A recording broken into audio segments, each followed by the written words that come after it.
An NFL without Bill Belichick, grumbling on the sidelines, complaining to referees, orchestrating masterful, brilliant defensive game plans.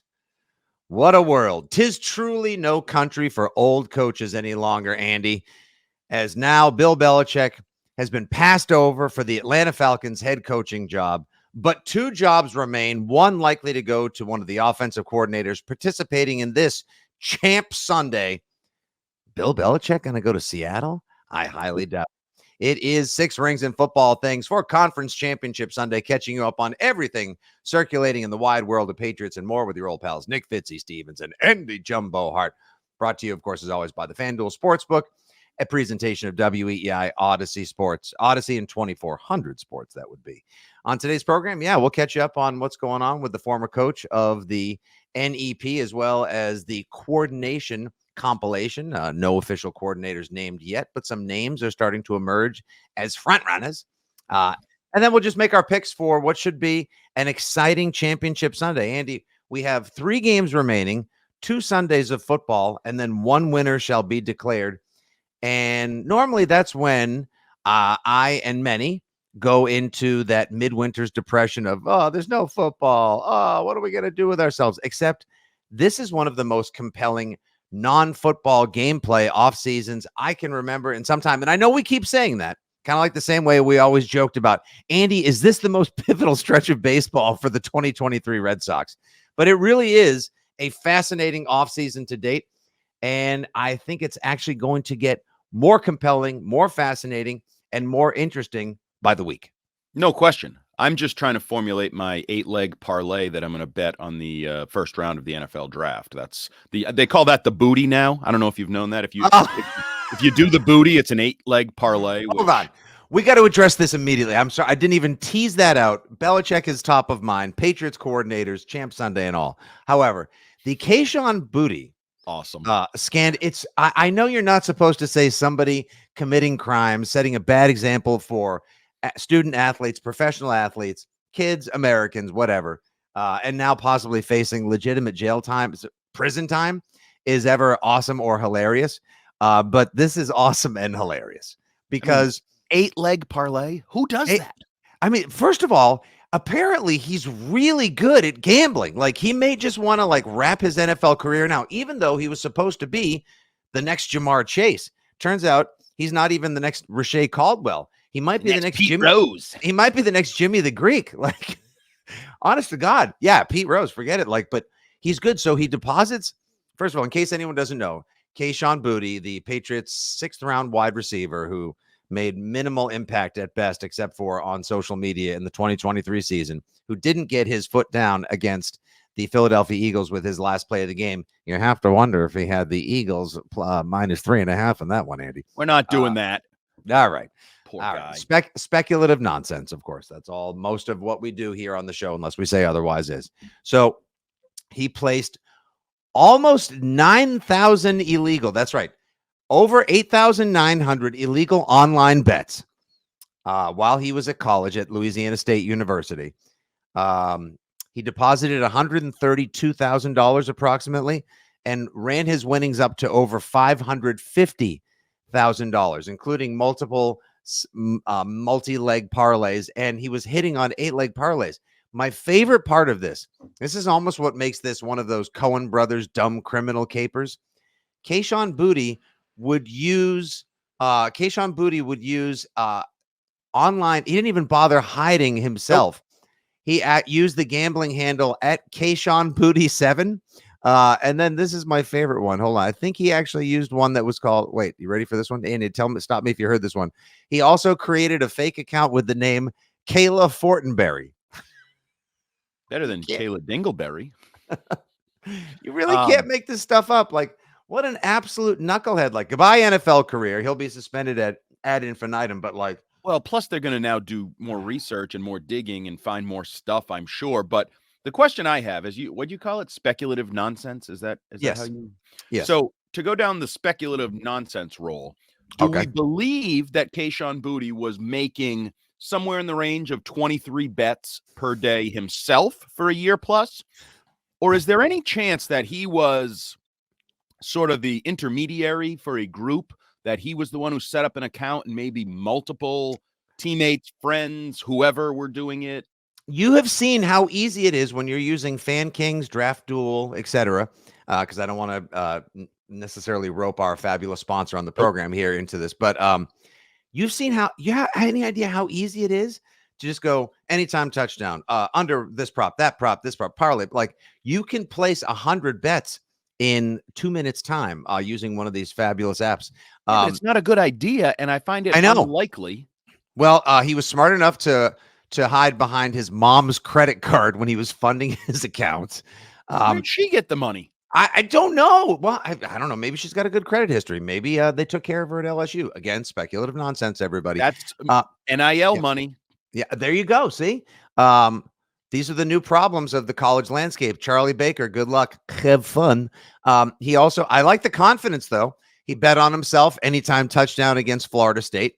And he bet on himself over 82.5 receiving yards against Florida State one time as well. So only came up 60 yards short. Yeah, this hopefully he had the over on receiving yards against Georgia a couple of years ago. But madness. I think you've seen the last of Kayshon Boutte in a Patriots uniform in all likelihood. I'm pretty sure. I go ahead and bet on that. He doesn't play next year. Don't forget, can't spell booty without bet. Yeah, it is just an absolute train wreck. But a hilarious train wreck. Like it's like a train that couldn't stop and at the intersection ran into like a clown car, a bakery truck, part of the circus. Like it's just and it's so appropriate and symbolic of what we're talking about today, though. Like these are new age problems, gambling and players and NIL and social media, like all those things that are the modern athlete NFL. And Bill Belichick at 70, soon to be 72 years old, is not deemed desirable by any of the 32 NFL teams. And so I'm working on a column. Actually, by the time you hear this, the column will be posted on weei.com. That it immediately made me think of 2009 in a rare Bill Belichick combine press conference, one of only, I think, two that I had the pleasure of sitting in my 20 years going to the combine, because Belichick, didn't do that like the rest of the league did. And he chose in 2009 to do it. And a big chunk of his opening statement, the closing part of his opening statement, was about how he just couldn't believe there was a National Football League that didn't have room for Mike Shanahan in terms of being a head coach. Shanahan was scanned by the Broncos. And in the end, Bill concluded with, but that's the National Football League. And I would say the same thing to him. Like, yes, superficially, it's hard for us to envision that Bill Belichick's not going to be on a sideline. And he certainly was cocksure of himself when he left New England. When he mutually parted ways with Robert Kraft that Wednesday, he was all in on, I'll be coaching somewhere else. Robert's like, yeah, it's going to be tough to see him in cutoff sleeve hoodie on another sideline. I'll be rooting for him, except whenever, of course, he plays our beloved Patriots. He's too old. He's too set in his ways. And that is what the league is saying. Now, okay, so when the offseason began, there were, I believe, old. I feel like that's an NBA, like, I dunked on you. You too old. Well, honestly, I can hear, you're too small. Exactly. And you say that, and I can hear Julian Edelman on the sideline in the AFC divisional round where the Patriots clobbered the Chargers 41-28. And if you guys remember, it wasn't that close. Just yelling at Brady, you're too old. You're too slow. I feel like the NFL isn't saying to Belichick, we think you're too old. We think you're too slow. It is a unique combination of reasons, I believe, why he has not been hired to coach another program, rebuild another program, etc. Because I think people believe, A, he only wants to get into it for like another 3 years or so, just so he can get his wins record. Sure, if he could get to a conference championship or a Super Bowl, a la, let's say, Montana with the Chiefs, that would be great. But we know what Bill Belichick's drive and purpose in wanting to coach again, aside from maybe playing the Patriots, beating the Patriots, and shoving it up the Kraft family's you-know-what, per se. There's that. And also, it's Bill Belichick coming to your team comes with likely salary demands, likely personnel control, likely power moves. And as we saw with the Falcons, no, everybody, I don't believe this was Arthur Blank making Bill Belichick believe that it was 28-3 and he had the job, only to take it out from underneath him in a vengeance-based move for Super Bowl 51. I think Arthur Blank believed that Bill Belichick would be the best coach for his team and couldn't believe that he could have one of the greatest coaches in the history of the game come to his football team and bring relevance and hopefully victories in postseason back to them. This is the front office, as we heard, Andy. A bunch of nameplate guys, a bunch of business card guys not wanting to lose their gig, convincing Arthur Blank they should go with somebody who they could build around potentially long-term and who also doesn't have the clout to come in and be like, what is it you do here? Yeah, go ahead and pack your stuff. Thanks. We won't be needing you. So I think they brought reason to the conversation, because I think the simple reason is Bill Belichick's too old. I think if he were 60, 64, he would get what he wanted probably. Mm-hmm. And also, isn't that Harbaugh's age? Sorry to interrupt, but isn't that Isn't 60. Harbaugh like he's how much younger than Belichick? He's a decade younger. Okay, see, that makes it does make a difference. It makes a massive. Bill Belichick, right? If he got a job, would be the second oldest coach in NFL history, only behind his buddy and interim Texans head coach Romeo Crennel. Pete Carroll was going to become the oldest coach in NFL history this year until Seattle said, "Oh, not so fast, my aging friend. Get the hell out." There is an expiration date. There always has been an expiration date on NFL head coaches. And more than ever, it's a young man's game. You just look at the hires of 30-somethings and early 40-somethings head coaches with limited experience. But I would also argue the idea that Belichick needing full control and getting rid of people is a little bit not in line with the facts, because if you look at what happened in Atlanta, I do think the hierarchy of the Falcons was an issue for Bill, probably discussed a lot in that second interview.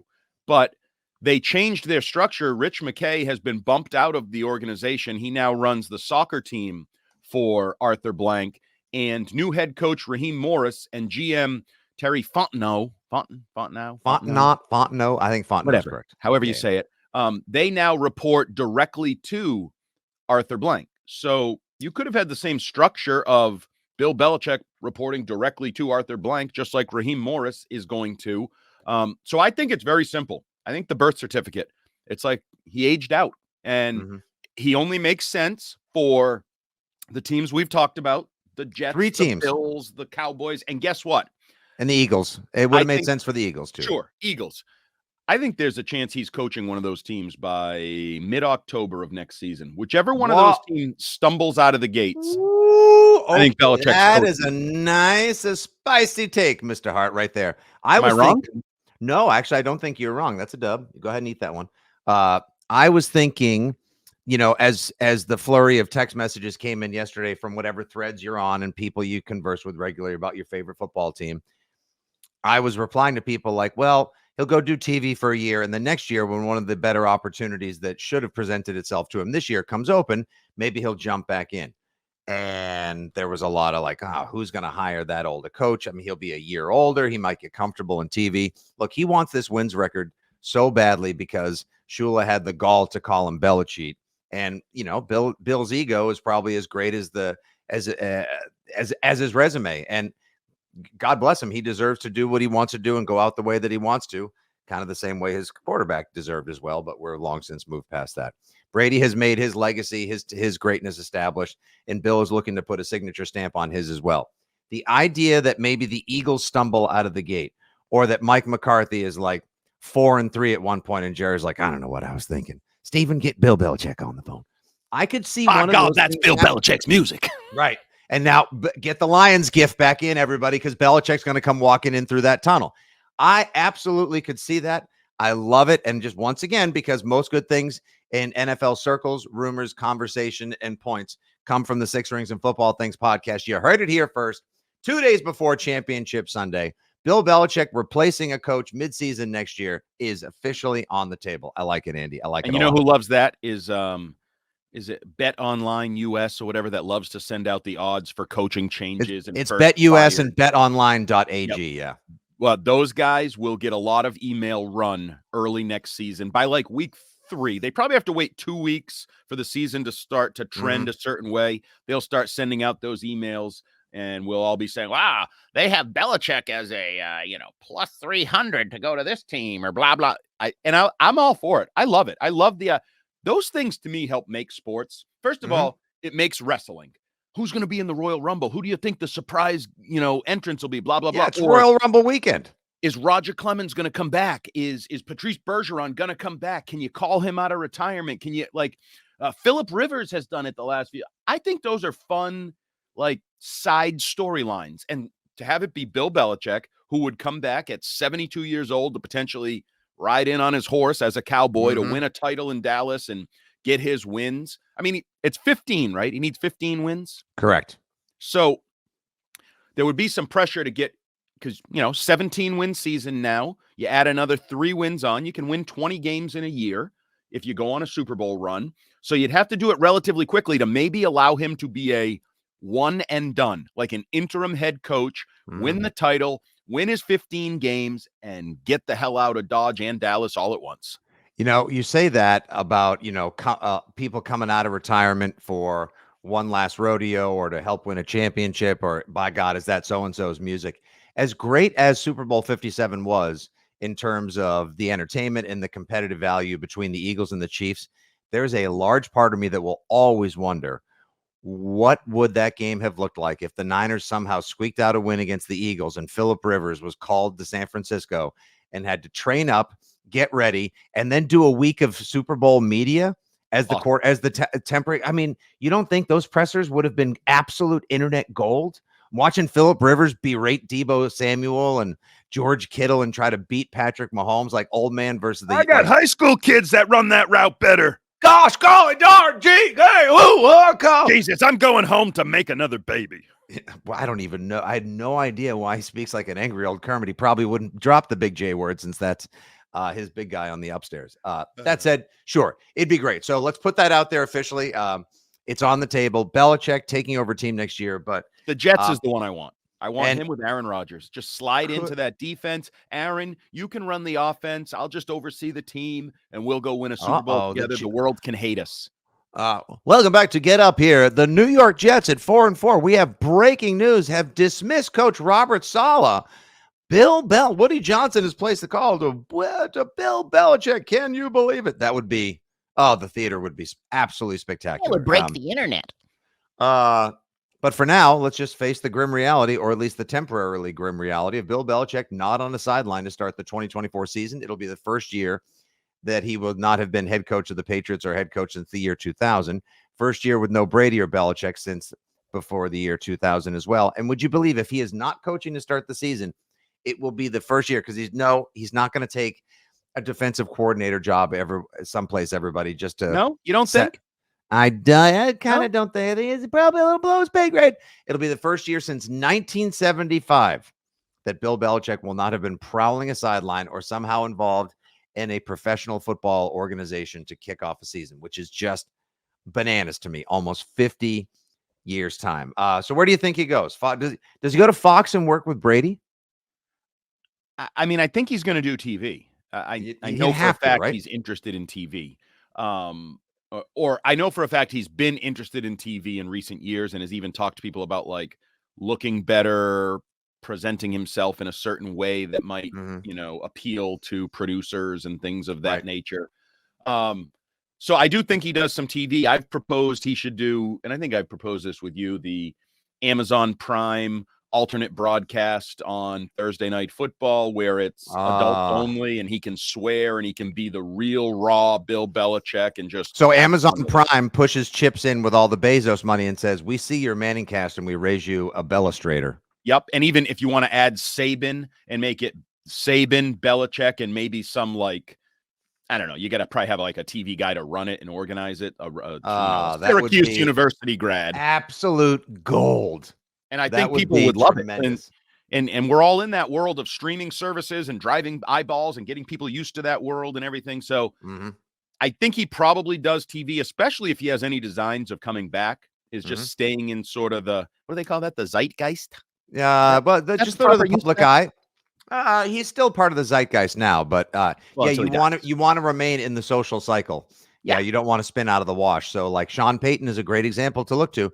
He was there. People kept talking about, you hear what Sean Payton had to say? That was a spicy take. I wonder if he's still interested in coaching. Where will he be next? Belichick will definitely be on TV, and I think he'll do it really well. But And wait, even just for the breakdowns alone. what about, so to transition here from Bill Belichick to the Patriots, I'm going to ask you two questions. First one that I want you to answer is Bill Belichick not getting a job and the domino effect of that good news or bad news for the New England Patriots? I'm not allowed to say both. I'm not allowed to say both, right? I will come through this effing. Right. All right. It's Duck's okay. head You ready for this? It is good news with his bill. It is good news. Now It's the reason good why news. I believe it to be good news.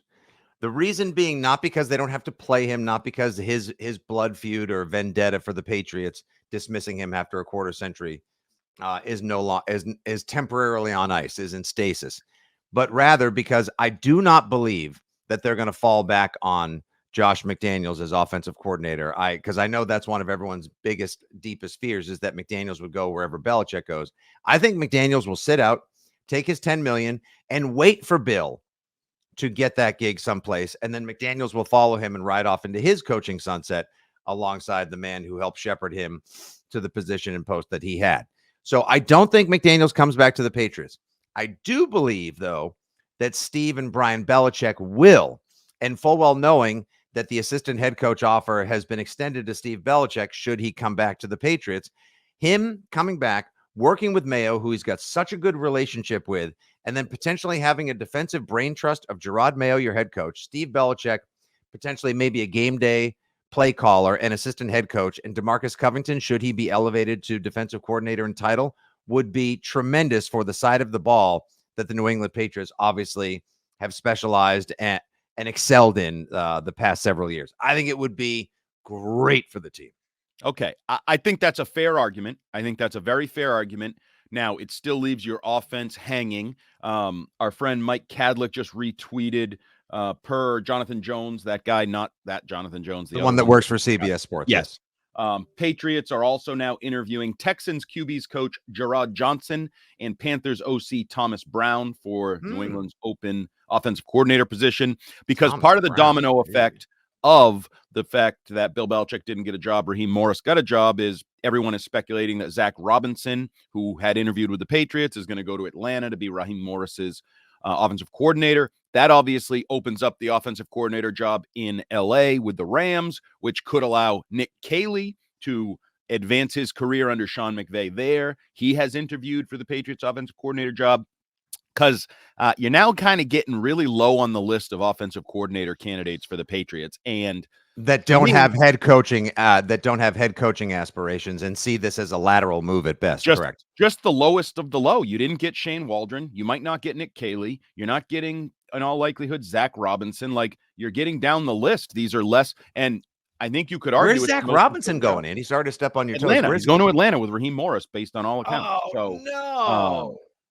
And I also love how people have fallen in love with the Rams. You're right. Yeah, I love how people have fallen in love with these guys. I can't tell you how many beat reporters are like, that'd be a great hire for the Patriots. How the F do you know? Like, what exactly tells you Zach Robinson is the guy to lead the Patriots into the future? It's McVay. It's Sean McVay's love. Yes, yeah. because he called plays for the Rams in the preseason and learned about, like, everybody wants a piece. So the Belichick theory that failed miserably for 20 years.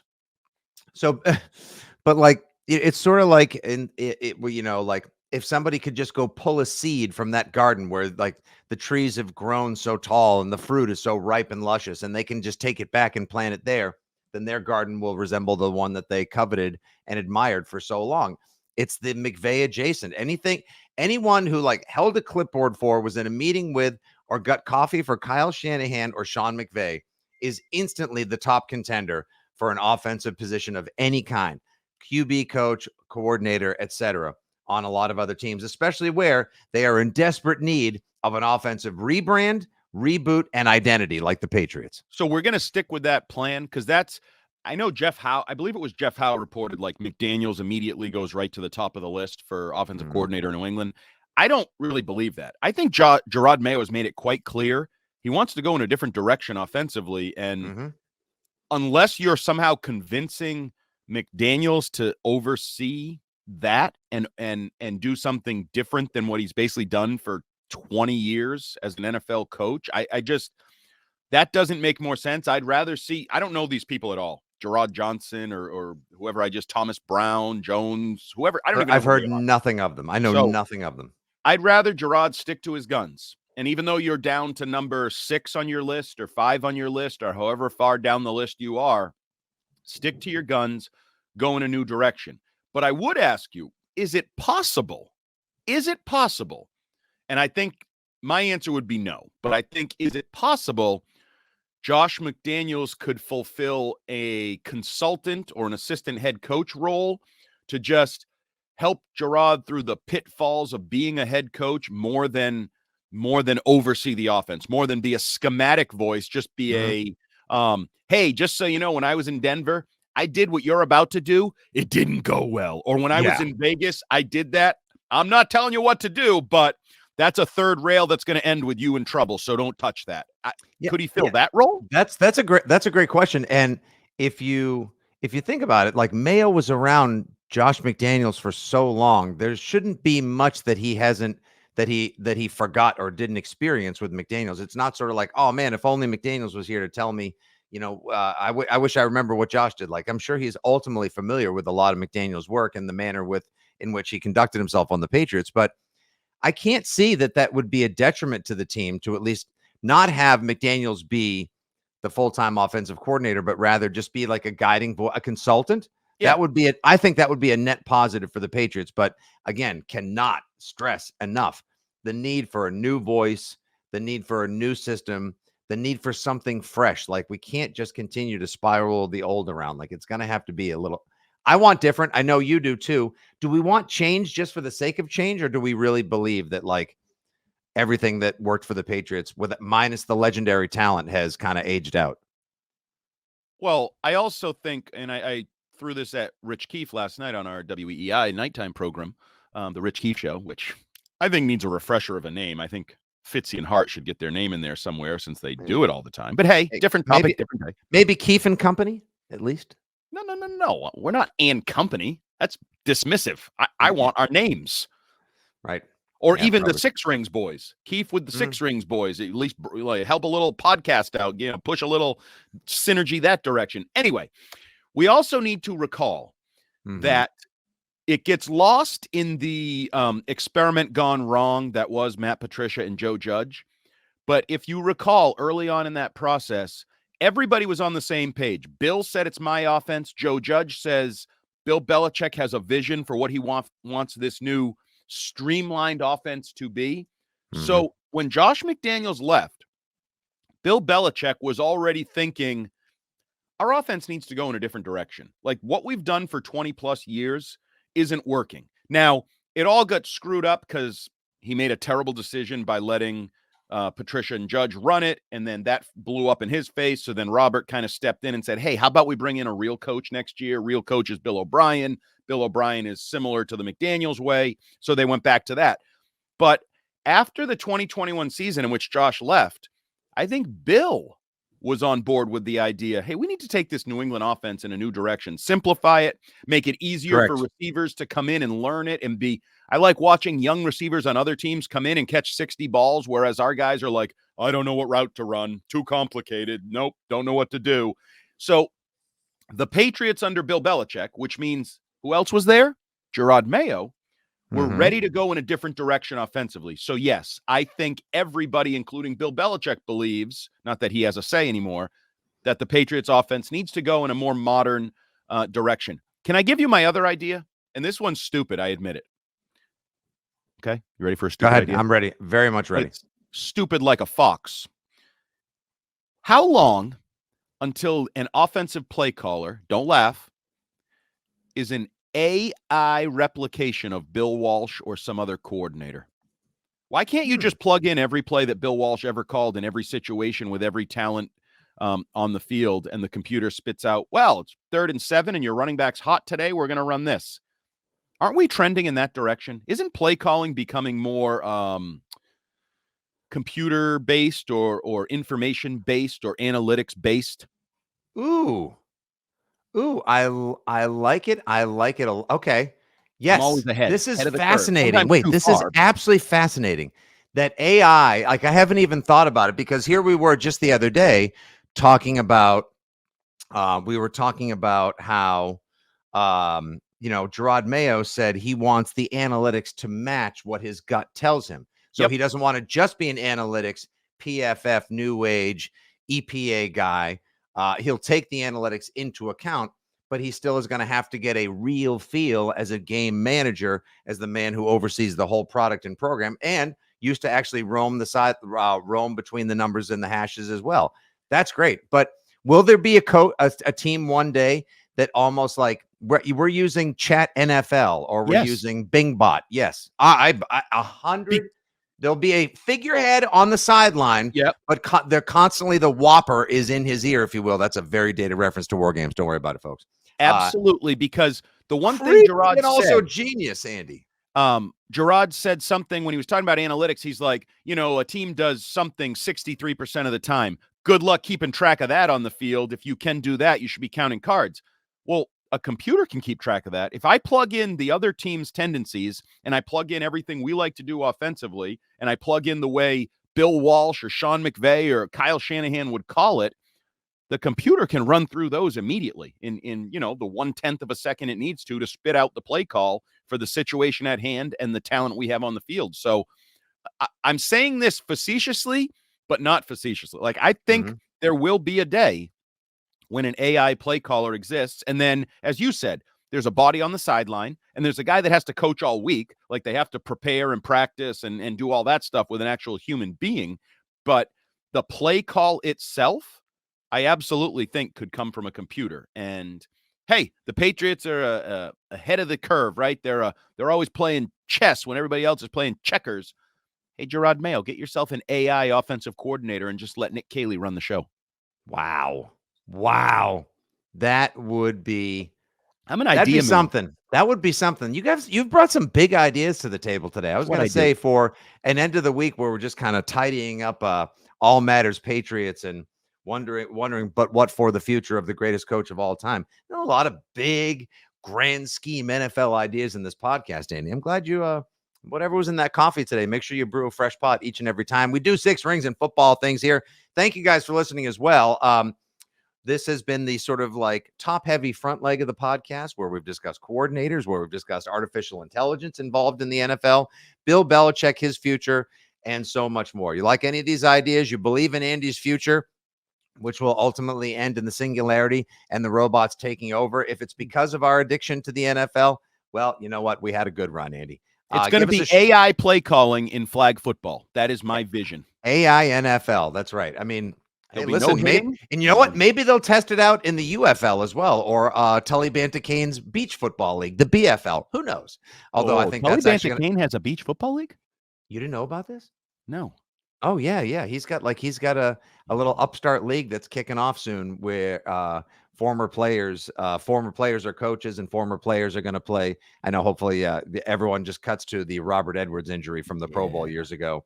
It's going to be like a former players beach football kind of thing in the Bahamas. I think it's going to be either I'll watch. I'll go. Sounds fun to me. If it ends up like dogfight football from Top Gun Maverick, why not? I'm all in. Who knows? Because I still don't understand that. I still don't get how that works. I don't either. All I know, it was a fun scene in a movie with a really good song.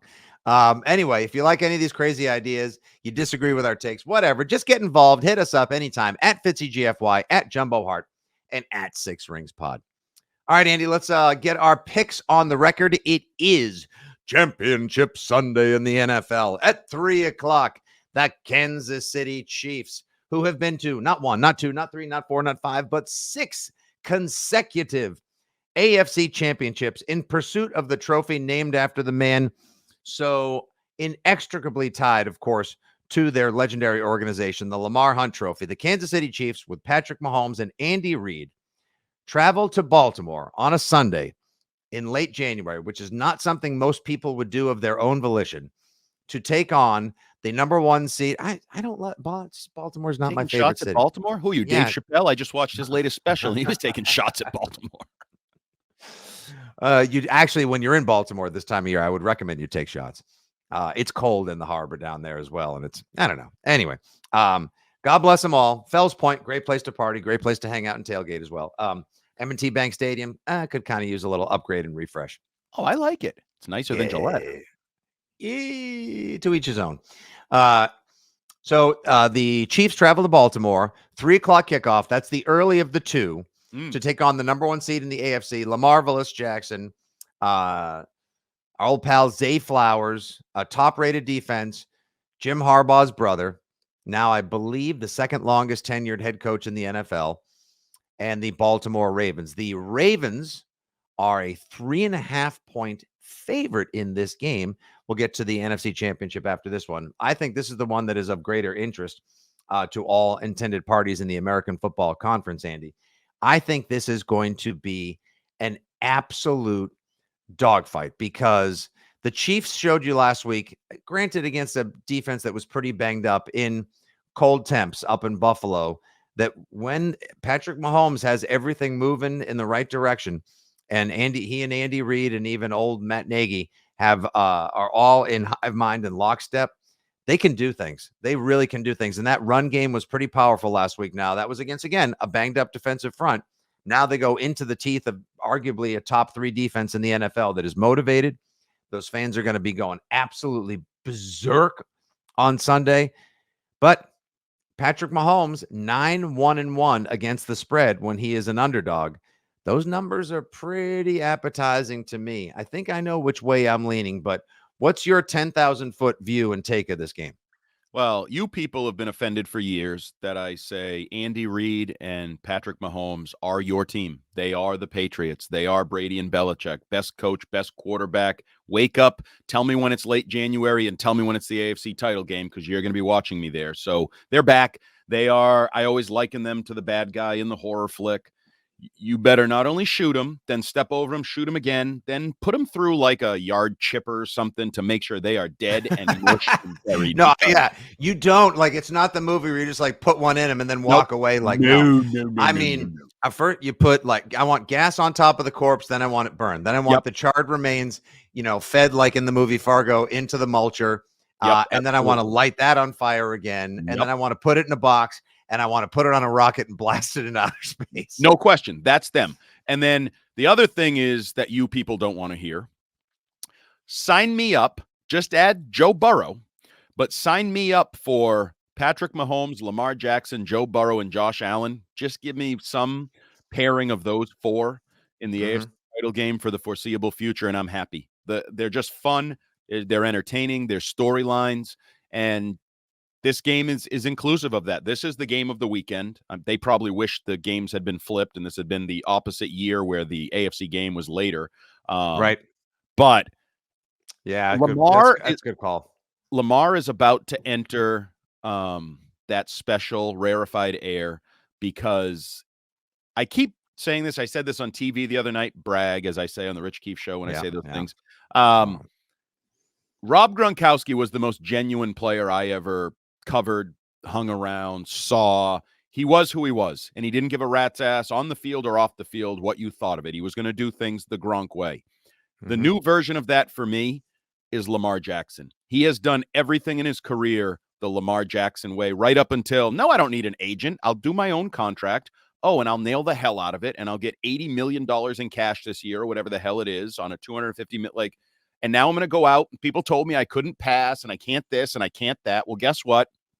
I'm about to win my second MVP. How you like them apples? Shove them up your ass sideways. And he's about to go win a Super Bowl because I do think he's going to. Not to tip my pick here, but the Ravens are the best all-around team in football they have been all year. They have players on defense. They have great linebackers. Kyle Hamilton is one of the best players in the game that people don't give enough attention to. True. When he's healthy, that is a when we say like transcendent talent or generational player, like lucky Baltimore to have maybe the greatest safety, top 3 safety of all time in Ed Reed.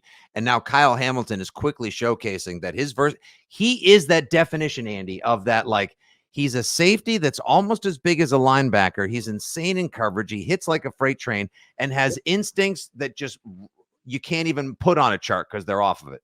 He's when people say, would you sign Kyle Duggar for $85 million or something? I'd say, no, I would Kyle Hamilton, but I won't Kyle Duggar. Like they're two different Kyles, the wrong Kyle.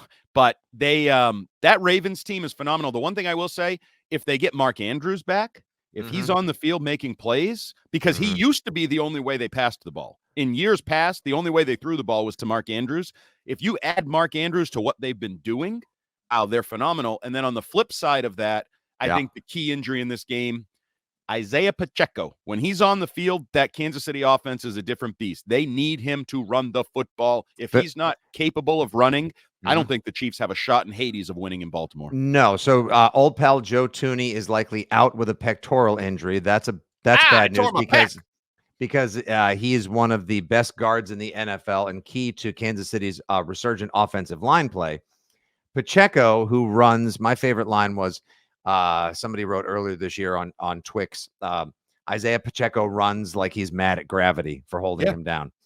He does, and he's acknowledged those. He likes those. I don't know if you saw this week. He said he likes all the memes and the ideas and the things he's heard about his running style. He enjoys it.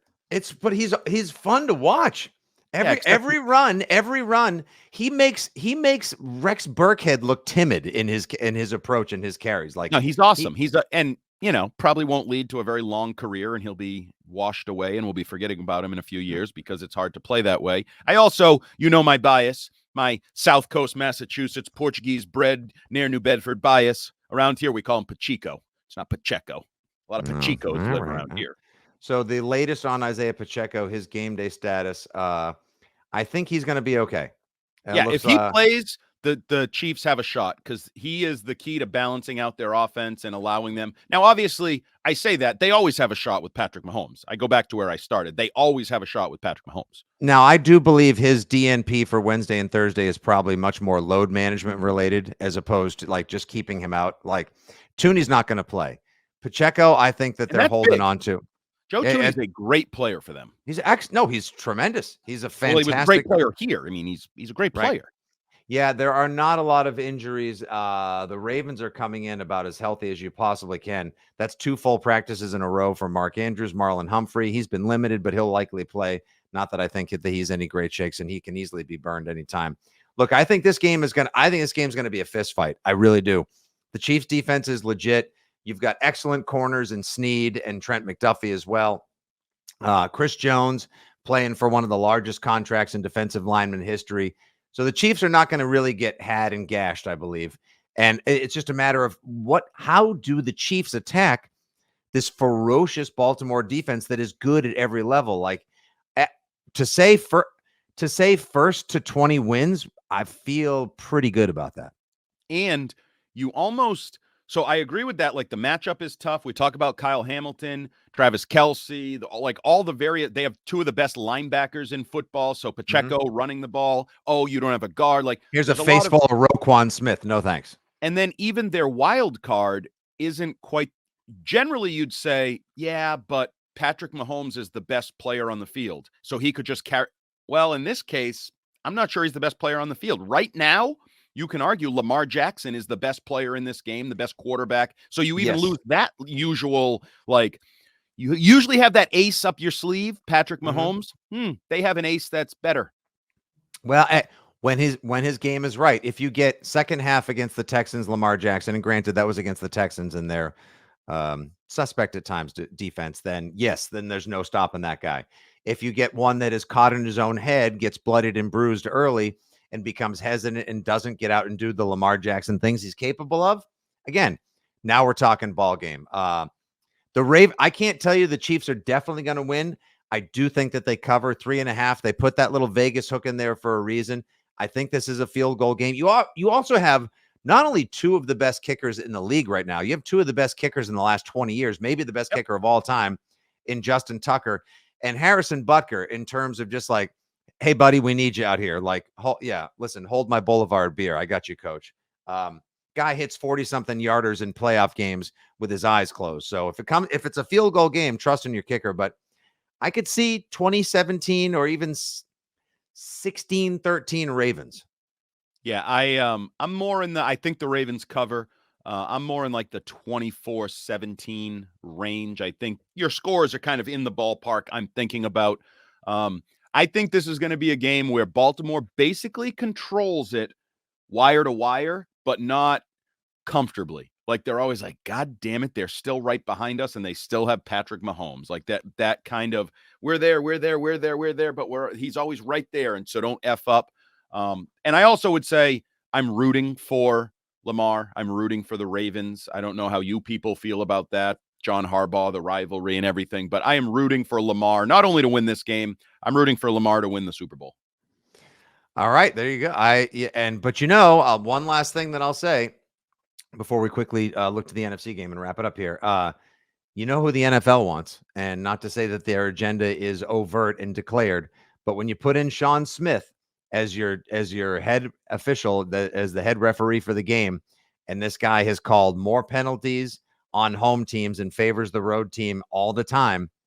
I mean, the NFL, they saw the ratings for Bills Chiefs, and I know that's become regular postseason theater, but not saying, just saying. But every official favors Patrick Mahomes. Now, this is where I join you people. I become one of you people. Every time I watch a Chiefs game, even though I like Mahomes, and I like Andy Reid, and I kind of like the idea of the Chiefs chasing the Patriots and making that a storyline. Sure. I love that theater.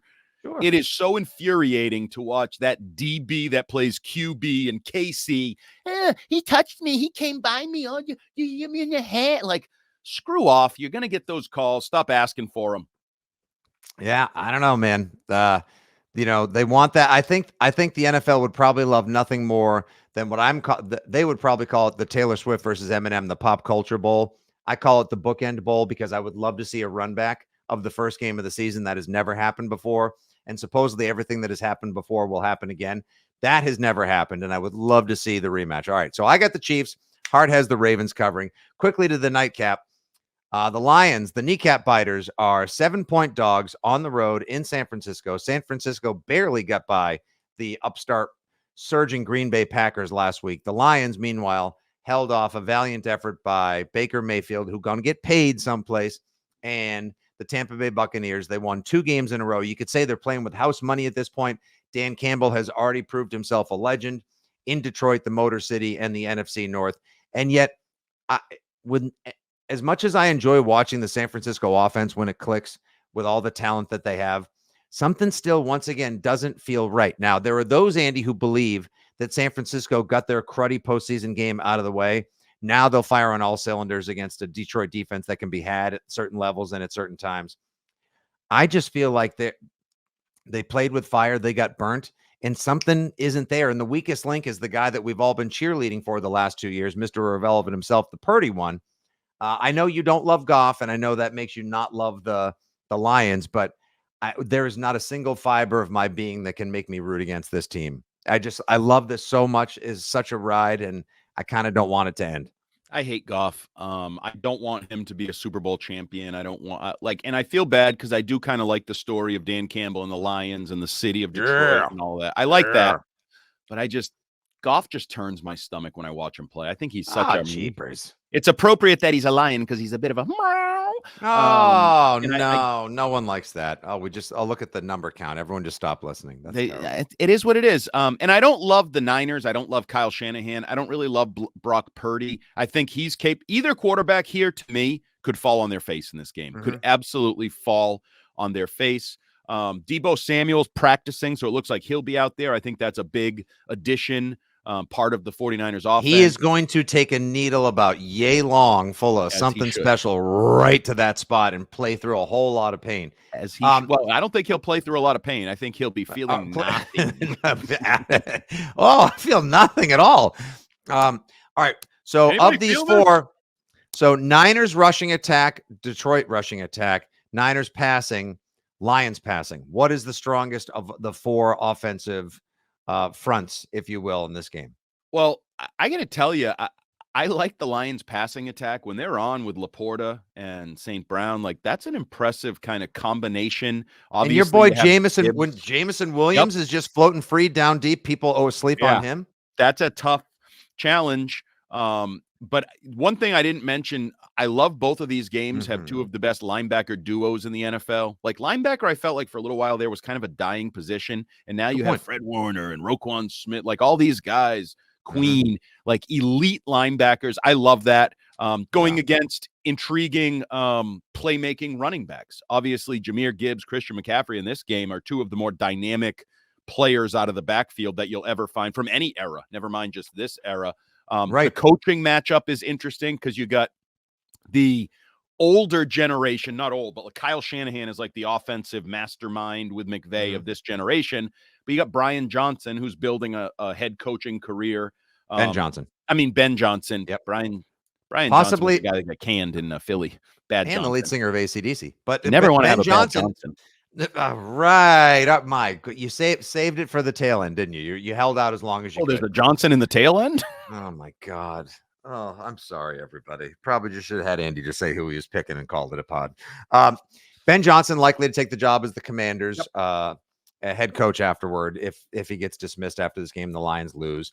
This is a calling card and resume game for him as well, potential legacy game for he and Dan Campbell and everything that they have done. Like I said, they've already done enough that they'll be remembered and the city will love them forever. But yeah, I'd love to see a shootout. Like if we think the first game is going to be a defensive struggle in the cold temps outside in Baltimore between two hard-hitting defenses with two amazing, creative, unique unicorn talents at quarterback between Mahomes and Lamar, just give me people slinging it in this game. Like I'll David, I might put on money on the Jahmyr Gibbs rushing prop, a David Montgomery anytime touchdown, the over on number of receptions for Amon-Ra St. Brown. And I'd do the same for probably Ayuk and for McCaffrey as well. Like this could be, Andy, you said you wanted the games flipped so we could look forward to Lamar versus Mahomes, a heavyweight championship worthy of top billing in the nighttime. I would love to see that heavyweight fight early, almost be like, whew, God, that game was intense. I got to walk the dog and just like take a minute and then get in and dinner is served. You go for your second round of nachos and buffalo wings and crack a fresh beverage and then just sit down and just watch 3 hours of Tecmo Bowl and Madden highlights. Like, let's just get it on. And if that happens, that also brings the pass rushes, the Aiden Hutchinson or Bosa-led pass rushes, those defensive lines that San Francisco brings to the table. And Hutchinson's been on a heater, as you like to say. I feel like he's got a sack every time I watch. He didn't have a great year sack-wise, but of late, he's been on a heater. Oh, he's been on a rip.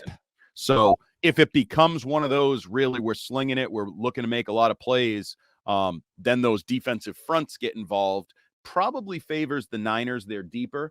But Aiden Hutchinson might just say, nah, I'm special. This is my coming out party. Because that's what I love about these days. Remember, he's a Michigan man. Yeah. He's a Michigan man. And maybe this is the Chris Hogan game. Remember back in the when Julio Jones and Chris Hogan had the same stats in the AFC and NFC title game? It was like 2 touchdowns, 180 yards. Oh, that was against the Steelers, January 2017. Right. Like, Chris Hogan shows up in a big game. Maybe this is the breakout party for like an Aiden Hutchinson or somebody on defense. Whew, man, it's no easy. It's a tall order, tall task, and it's so to say like, hey, by the way, if you want to make a name for yourself, carry the team you grew up rooting for that you always wanted to play for, that has never been to the Super Bowl, the championship. All you have to do is take on the best left tackle in the last 20 years in the NFL, and Trent Williams. But that's a better story. Like that's the story I can root for. Screw Goff. Fuck Goff. Whoa. All right. That was pretty creative. Good job. At the same time, I also like to call him Jagoff. He's a Jagoff. Yeah, okay. That's very Pittsburgh. All right. Well, Yins like can just wrap it up now. All right. That's good.